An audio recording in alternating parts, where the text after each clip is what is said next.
Hello everyone, my name is Jacob Lights, and I will be doing a quick code walkthrough of Space Vacuum, a game I programmed while at FIA for Game Programming 1.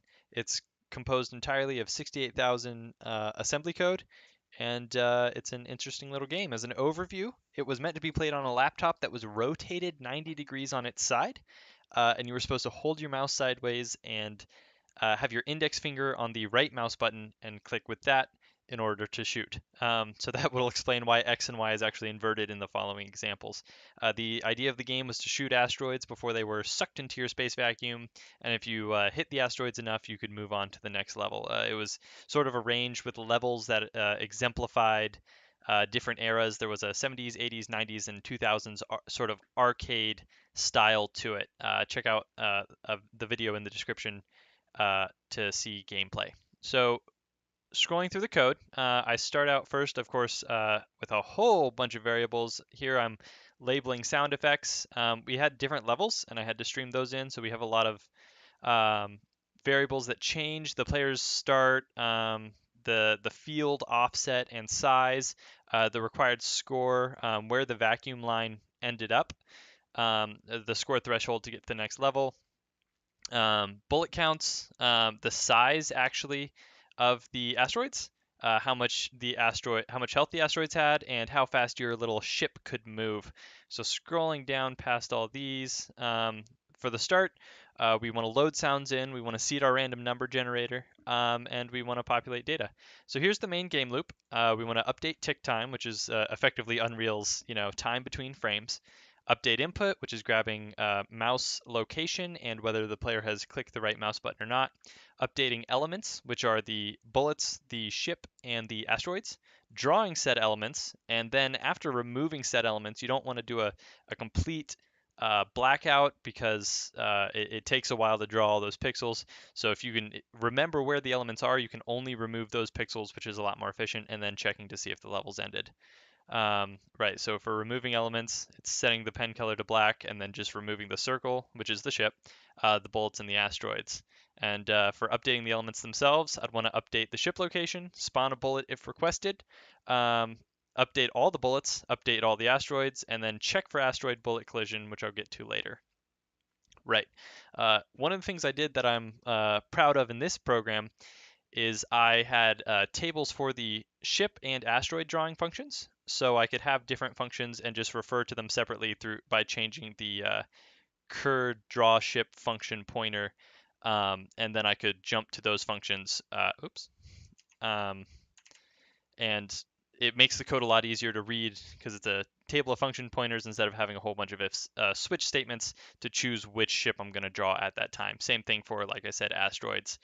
And yeah, and then I, of course, drew the vacuum line, the score, how many bullets they had left, what score they needed to get, and then I simply threw it onto screen. So spawning bullets, pretty simple.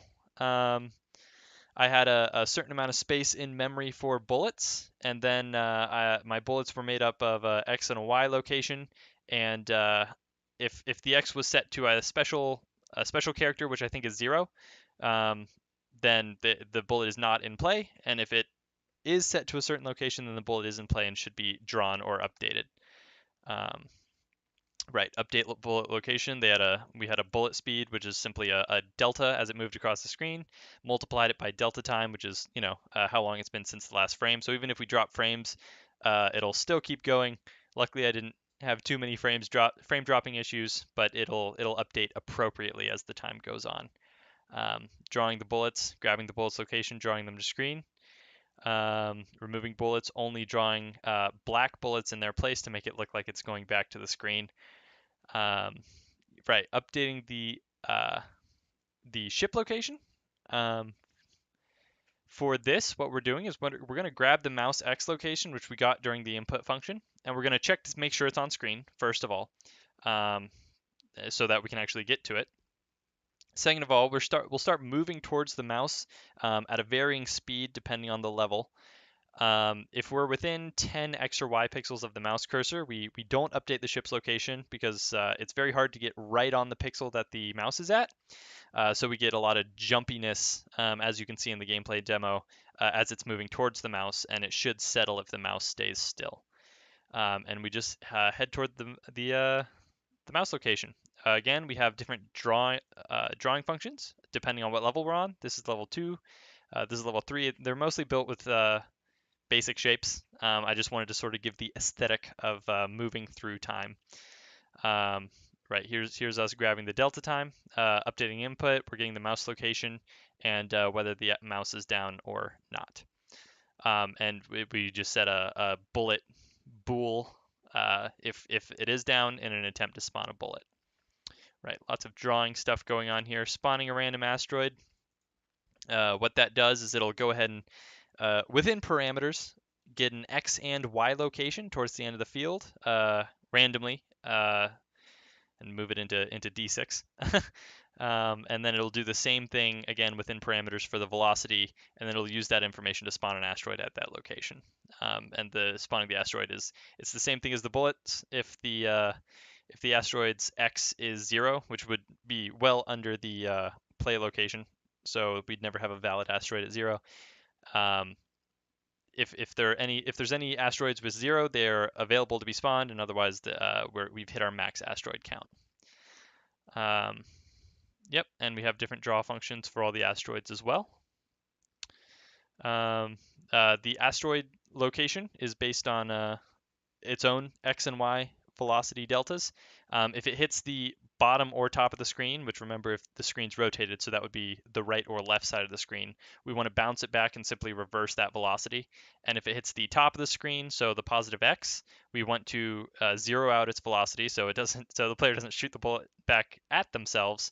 And if it hits the lower X bounds, which is the space vacuum, it gets sucked up into the space vacuum and the user can no longer hit it for points.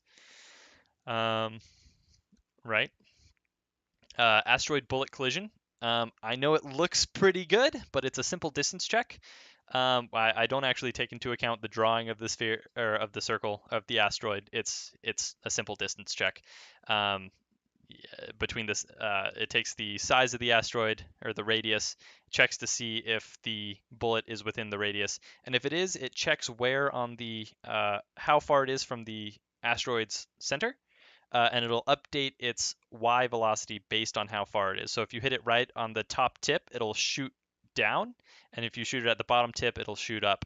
And if you hit it in between, it'll shoot down or up, but not quite as hard. Right. Drawing the 7-segment display. Pretty simple.